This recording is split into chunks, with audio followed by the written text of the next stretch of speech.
What this disease is telling us is that if you mutate one gene out of all the thousands of genes in our DNA, you get a premature aging of the entire organism, and it tells us that aging has a molecular basis that can be understood as a relatively simple phenomenon. Dr. Michael West is at the forefront of aging research. In the past, people have looked at age-related changes in tissues like the skin and thought that they must be hopelessly complex. The position of science historically has been that aging is a lot like the aging of a car. In the case of an aging car, wear and tear, friction on the tires is causing the tires to be torn down. Instead of thinking about aging as a wear and tear phenomenon, we now think of aging as a programmed phenomenon, programmed by certain genetic changes in individual cells in our body. To use the car analogy, we now think of aging working more like a time bomb placed against key components in the car.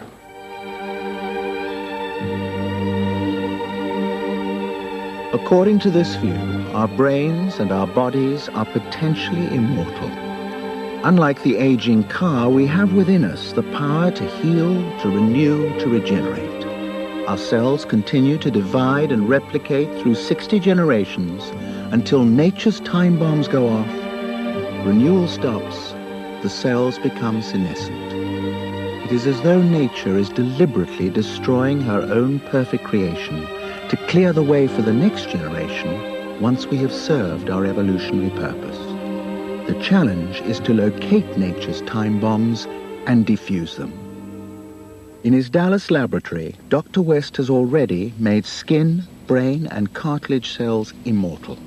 He has made old cells young again, such that skin of a 92-year-old man regains the cellular structure of child skin. And we can literally shift cells between an aged or senescent state and an immortal state, and back and forth.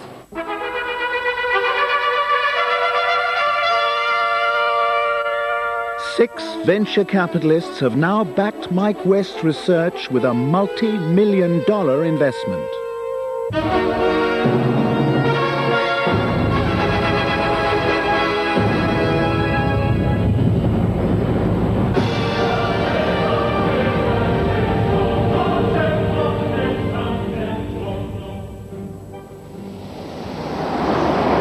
Is the first person that I've found that is really doing something about curing this old age disease. Miller Qualls, retired Houston oil man who has offered a bounty to any scientist who can find the cure for aging by the year 2000. And Dave Brown, property developer, multimillionaire, and a generous benefactor of aging research. A good place for me to put my money is to back his project. To me, it seems like the wonderful human body and the wonderful human brain is not meant to just be here for, say, 40 effective years, from 25 to 65. The body is so complicated and so wonderful, I think it is basically designed to last several hundred years and not have to just die off after 40 productive years. We really are in reach of these hugely extended lifespans. Do you ever think seriously about the consequences? I certainly do. This will be the most phenomenal change in our entire society structure of any development in human history. Do you agree with that, Miller? Yes, I think so too. It's actually the fountain of youth that we've always been finding, always been hunting for. Now we have a chance to find it because we know so much about the human DNA molecule. We're on the verge of knowing enough about aging to prevent it. And the population problem on this overcrowded planet? Everyone's concerned about that, but I think that's mostly a problem, an engineering problem, a marketing problem, a distribution problem.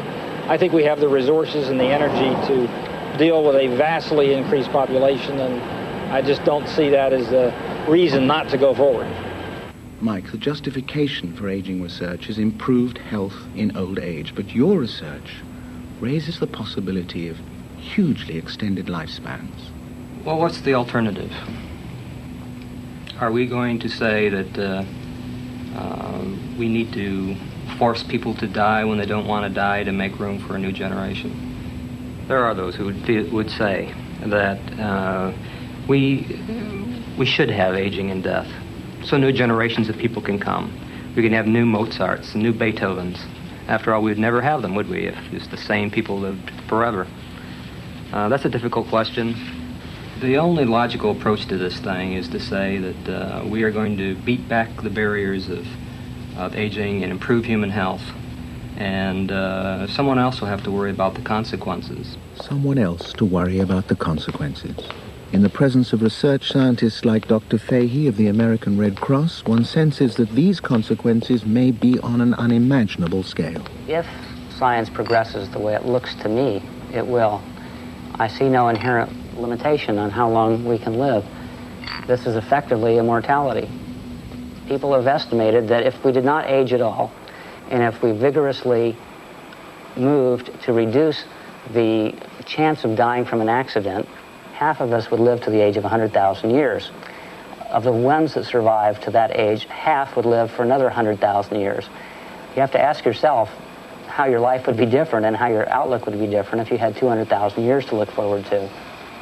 It's obviously a radical change of cosmic proportions if we were able to achieve it. And I've seen nothing so far which makes me believe that that sort of development is impossible. 200,000 years of life, a radical change of cosmic proportions. Are any phrases grand enough to convey the thought? No new Beethovens, no new Mozarts or Bachs or Titians, Rembrandt, Shakespeare's, Galileos or Wrens.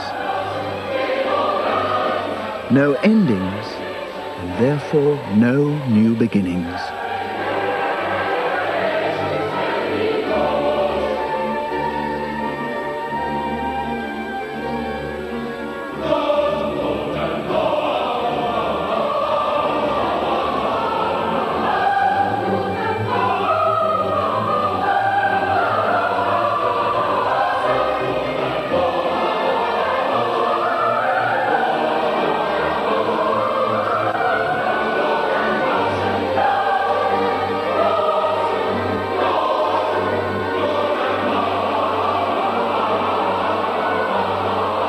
$200,000 years of life.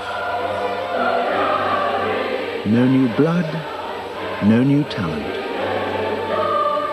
Generations competing for space on this earth, the immortal rich.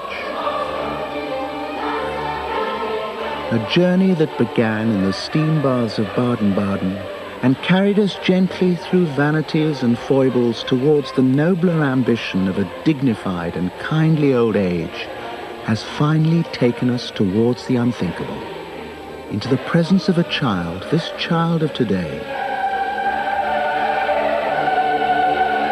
A child that might never age or die.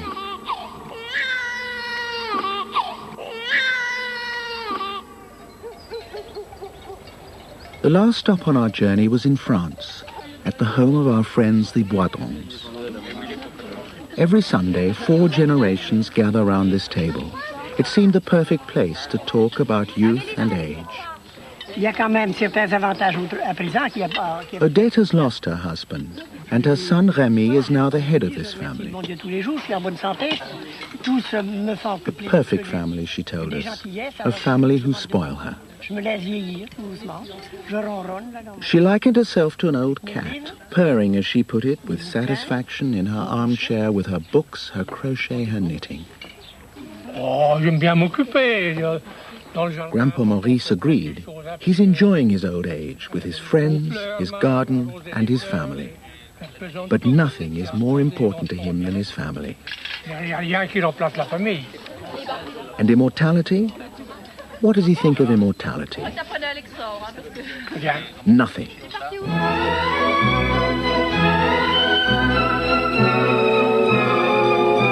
We told them about our journey in search of eternal youth and eternal life, and about the people we'd met on the way.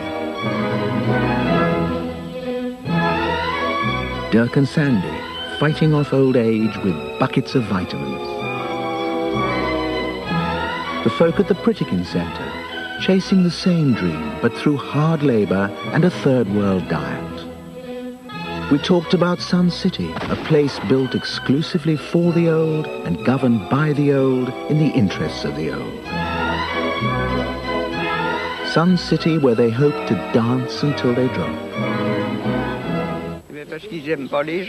They don't like young people, is that it? Young and old should live together, as we do.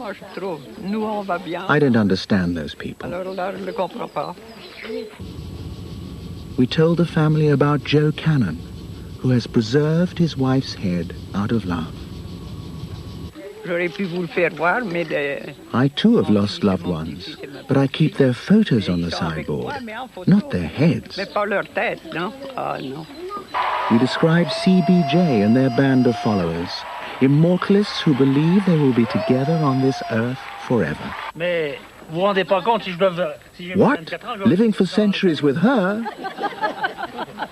But then we explained that this was no laughing matter, that serious scientists were now working to break the codes of aging and death. What pleasure could there be in seeing the same faces for centuries?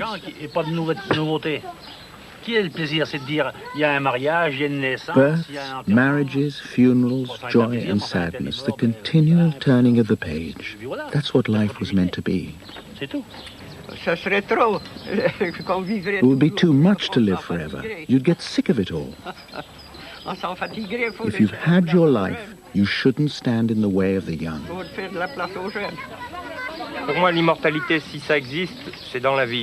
If immortality exists, it's within life.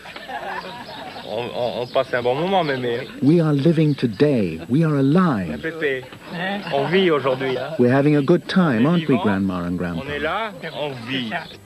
And here we were reminded of another family, of Debbie, who looked into her mother's face and saw old age as a horror. Debbie, prompted by her own daughter Cheryl to try to postpone this fate with plastic surgery. Really fine. Would they ever consider plastic surgery? Ma grand-mère. Elle est très belle. My grandmother, she is very beautiful. Et moi aussi. Me too.